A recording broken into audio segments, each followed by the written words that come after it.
Voici la clé de ton succès avec Dieu, naître de nouveau. Aujourd'hui, je t'emmène dans un passage très populaire dans la sphère chrétienne, dans le livre de Jean au chapitre 3, où Jésus va avoir une discussion avec Nicodème pour lui parler de la nouvelle naissance. Alors ce passage a souvent été utilisé pour parler du baptême des eaux, pour parler également de la plénitude de l'esprit dans nos vies. Mais aujourd'hui, j'aimerais t'apporter un angle de vue sur cette histoire qui va t'emmener dans une nouvelle profondeur. Souvent, lorsqu'on parle de renaissance, on fait allusion à notre ancienne vie, le vieil homme, nos péchés et nos mauvais désirs. Et on te dit souvent, tu dois renaître de nouveau pour marcher dans la pleine sanctification.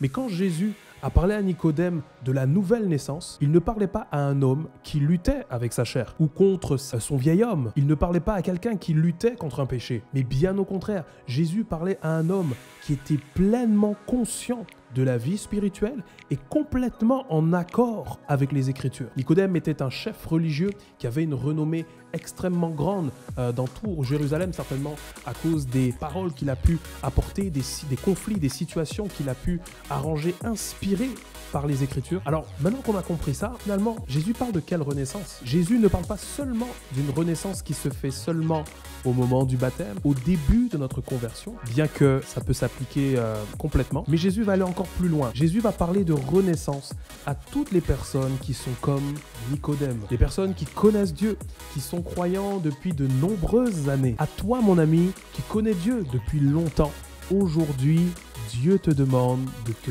réinventer. Et c'est ce qui peut paraître absurde. Comment je peux me réinventer après tant d'années, après tant de marche avec Dieu? Et voici la clé que Jésus va donner à Nicodème. Tu as suivi les Écritures, tu as pris le temps de les mettre en pratique dans ta vie, mais si tu veux expérimenter la pleine direction de l'Esprit de Dieu, tu dois apprendre à te réinventer et à renouveler ta relation avec Dieu et à ne pas te reposer sur tes acquis, mais dire « Seigneur, conduis-moi là où mes pieds n'ont jamais marché ». La Bible dit que l'Esprit de Dieu est comme un vent.